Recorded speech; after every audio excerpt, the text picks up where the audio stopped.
Hey guys, it's John here. We're upstairs in the grow room today. We have some seeds we need to start, and we also have some seedlings we need to pot up. It's towards the end of June, so we're planting a lot of things that can take the heat, like celosias. We have so many different types of celosias.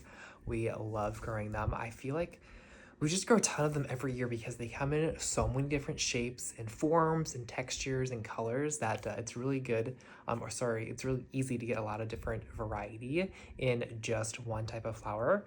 We also have some zinnias that we started, and we have a few things that we're experimenting with. So let me show you guys. So these are a type of kalanchoe, I believe they're kalanchoe that we brought in for the summertime. A lot of these like softer succulents don't really love the summers here, especially the warmer nighttime temperatures. I feel like once it gets up into the 80s at night, they just don't like it. So we brought these in. They're underneath the grow lights. This is a Mars Hydro grow light. They don't make them anymore, so I don't know what happened. This particular model per se, but they still have other models available. But this is kind of what we use. We got some grow racks. We do need to clean up in here a little bit. We got these grow racks. We just split them in half. They came with 6 shelves on them, so this is one rack. The 2 of them here is one rack that we split into 2, and then I was going to use the bottom of it, the bottom shelf here, as like a storage unit for like trays and like lids and stuff like that, but we end up putting everything on top instead of on there. So anyways, this is all kalanchoe. I wanted to test this out. This is a purple flowering variety, or kalanchoe. I don't know if people say it kalanchoe or kalanchoe, but this is all kalanchoe that we're testing out. These do good in the shade and like morning sun, really like fall through spring. They do okay in the summertime, but really for the fall and the springtime, we grew a ton of them. We have, gosh, 100 plants. So yeah, they look really good. They grew really fast, and they're kind of a succulent type flower. You'll find these like at grocery stores and stuff like that, but this is a double flowering one, and I love using them in containers, and even inside the house they do pretty well. So over here we have a lot of celosias that we started about a month ago. Yeah, probably about a month ago. But there's some fun varieties. This one is a Cosmo Salmon, kind of a wheat style color. We have some Cosmo Cherry. Yeah, like a cherry color outside right now. Those are so pretty. And then a Cosmo Orange. And then on the other tray, we have a Kimono pink or salmon pink. This one's a dwarf one that we have on the stair step bench right now. I just wanted to plant a second succession as well. And then back here we have some Alternathera. Look at that. This is purple, doesn't say, it's Purple Prince. But this is a seed grown Alternathera that I love having for our fall container garden. It's just a really pretty purple foliage that does well into the winter time as well. It doesn't love the colder weather, but I'm obsessed with it for the fall. So we need to transplant these and get these bumped up, and then start some other celosia seeds.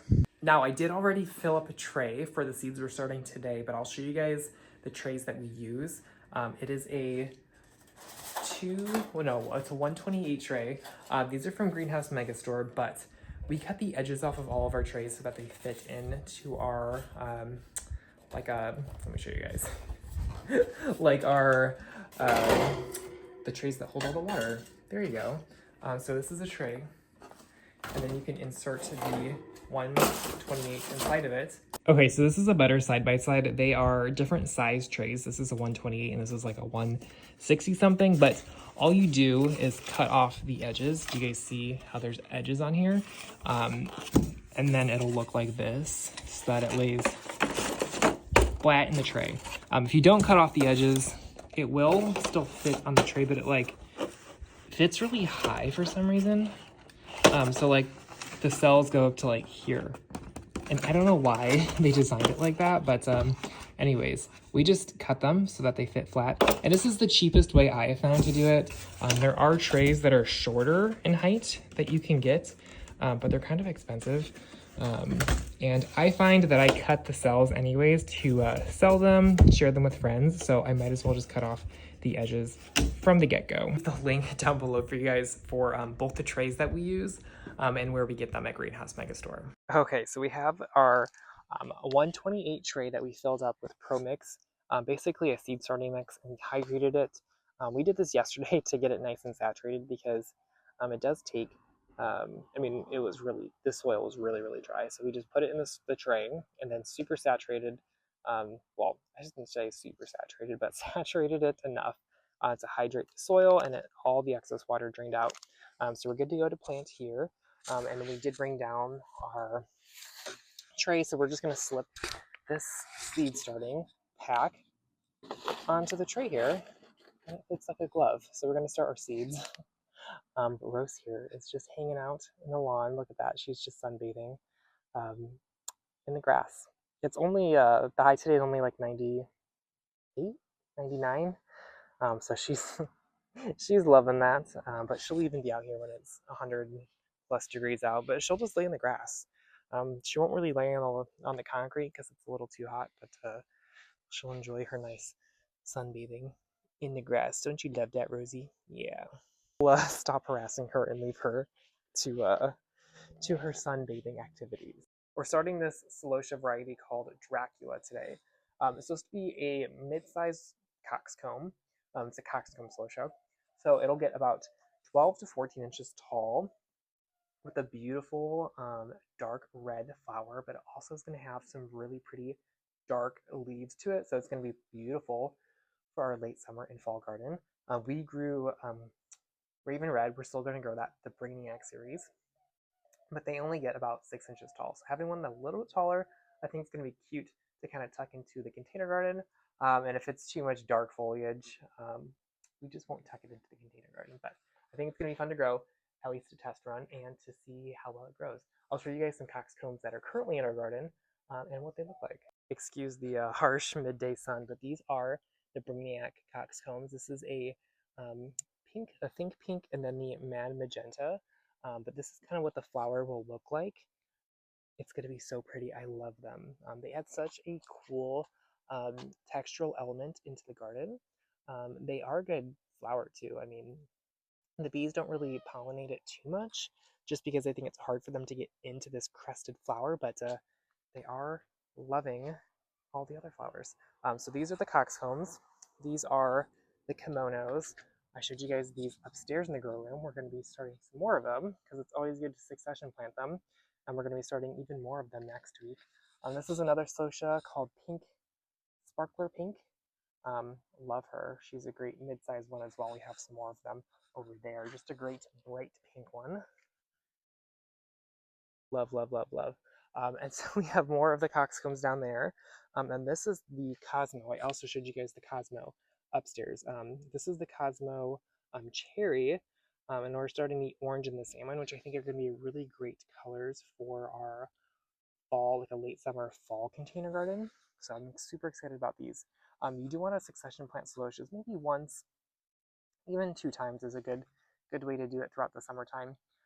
These smaller ones especially, I feel like they just, I don't know if they fizzle out faster, but we definitely succession plant these smaller kimonos a little bit more frequently than the other ones that we do.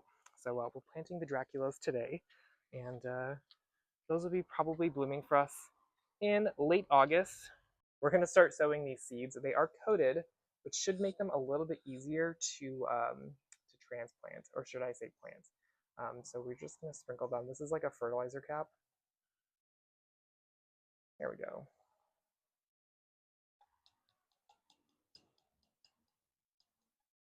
Awesome. So this is 100 seeds. We're going to try to put 1 in every cell. They should have good germination rate, so I'm not too worried about that. I usually just literally just stick them. I'll show you guys how we do that. I usually just put my finger in here, grab them, and then just put it in the center. It is important to get into the center of the cell. Okay, so as you guys can see, there's 1 there, 1 there, there's 1 there, and we're going to finish up planting all of this tray. I know these are tiny, so it might take a little while. Celosias like to be surface sown, so all we did was put them on the top of the surface. I'll show you guys what we do after that. We're going to water them in and then sprinkle it with a nice fine layer of vermiculite just to keep them nice and settled in. I find that the vermiculite helps keep down any like not mold, but like algae growth. Sometimes algae growth can occur, especially when it's really warm out, which it is right now. So we're going to do that, and then we're going to tuck them upstairs in the grow room. And we use a vermiculite. It's a fine vermiculite, but it's just the Burpee brand, and I find that this works out pretty well. Okay, so we have the tray, and we're just going to slide on this humidity dome, and we're going to leave it here. We should see germination within like, I don't know, 5 or 6 days, and we'll go from there. Again, this is what they should look like in about 3 or 4 weeks. I think they're a little bit too early to transplant. I looked at the bottom, there's not a ton of roots coming out. There's a little bit of roots coming out the bottom, but not a lot. So we're going to wait a little bit longer. I think the Alternathera is ready to transplant, but we're just going to wait until the rest of it is, just so we do it all in one trip. Now Renly is outside enjoying the sun. Hi, Renly. Hi, Renly. Yeah. Love that. We're also going to plant a few more zinnias today. We usually direct seed them right into containers just to make it easy. And yeah, we're going to plant a dwarf variety. We love the Magellans in the Dreamland. Those are kind of some compact zinnias with those full double blooms. I'll show you guys those in just a second. But we're going to fill up some containers and direct size some seeds. We have some of them in here. This is the Magellan salmon. How beautiful that is. But they do need to be succession planted. I'll show you guys kind of what they look like on the side of our house. But some of them kind of have powdery mildew like this one, which usually we don't struggle with powdery mildew, but I think since all these containers are super close together and we do water quite frequently, that they're not completely drying out. So we do succession plant them. This one is a Dreamland pink. This one's a newer succession, but look how pretty that is, especially with that Angelonia. I love that pairing.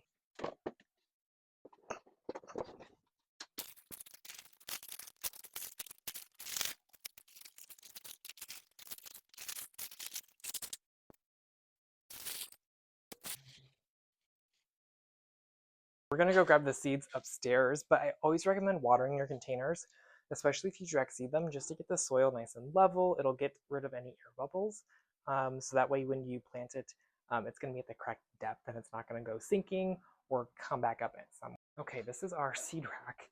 We have a lot of seeds. I think we're gonna do the Magellan salmon. Yeah, the coral's a little too pinky. And then the pink is very spring. I think the salmon's going to look good for that late summer and early fall color.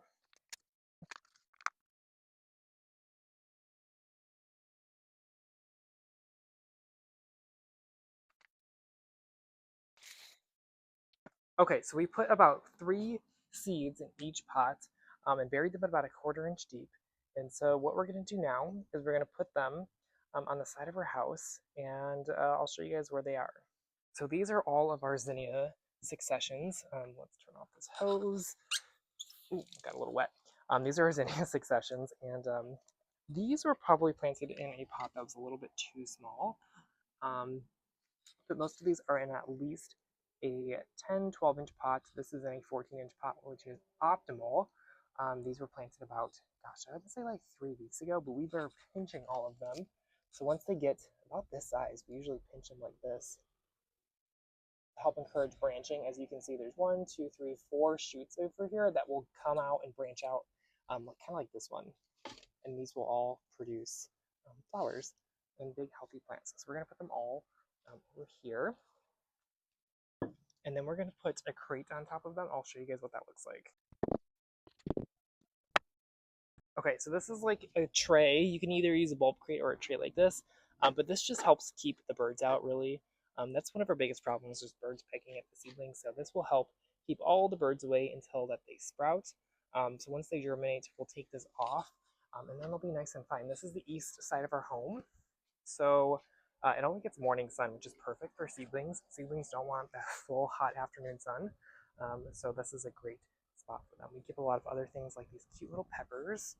Oh my gosh, you guys, these are so adorable. I'm obsessed. We started these seeds back in April, and they've been doing really well. We just transplanted them back up.